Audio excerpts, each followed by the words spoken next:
On passe à l'exercice 13. Alors ici, c'était un vrai-faux sur plusieurs assertions qui concernaient les carrés.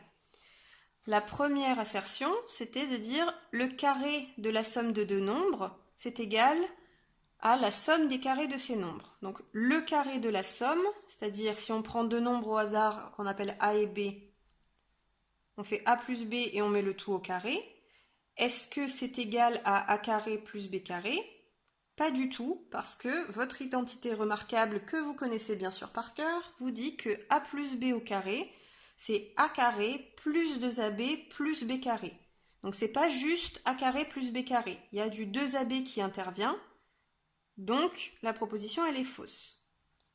La deuxième, on vous demande si x égale 2, alors x carré égale 4. Bon, si x égale 2, x carré c'est 2 carrés, c'était bien égal à 4, c'est vrai. La troisième proposition, il y avait un piège parce que c'était dans l'autre sens. On vous dit si x carré égale 4, alors x égale 2. Dans ce cas-là, c'est faux, parce que quand x carré égale quelque chose de positif, on a deux solutions. On a x égale 2, c'est vrai, mais on a aussi x égale moins 2. Donc comme on ne nous a pas précisé la deuxième solution, c'est faux. Ensuite, on avait des inégalités. On nous demande si x est compris entre moins 4 et moins 1. Alors x, il est sur l'axe des abscisses. Je vous ai fait un petit dessin là.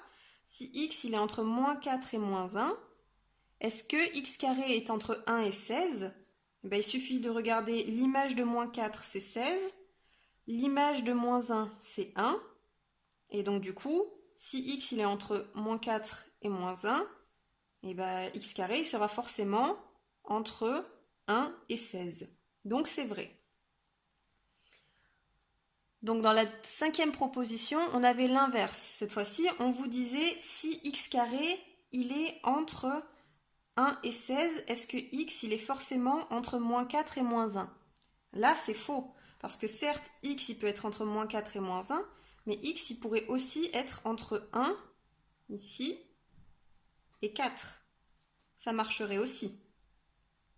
Par exemple, si je prends 2 au carré, ça fait 4. C'est bien compris entre 1 et 16, mais 2, il n'est pas compris entre moins 4 et moins 1. Donc la proposition, elle est fausse, parce qu'on n'a pas considéré cette partie-là des solutions. La sixième proposition, si x, il est compris entre moins 2 et 2, sur l'axe des abscisses, alors x carré est plus petit que 4. Ça, c'est vrai, parce que x entre moins 2 et 2, l'image de 2 et l'image de moins 2, c'est 4. Donc ça veut dire que l'ordonnée x carré, elle est bien plus petite que 4. On est bon. Et enfin, pour la septième proposition, si x, il appartient à moins 1, 2, donc moins 1, 2, je le place sur l'axe des abscisses ici, alors x carré, il est compris entre 1 et 4. Alors l'image de moins 1, c'est 1. Et l'image de 2, c'est 4. Donc effectivement, si x il est entre moins 1 et 2, x carré, il est entre 1 et 4.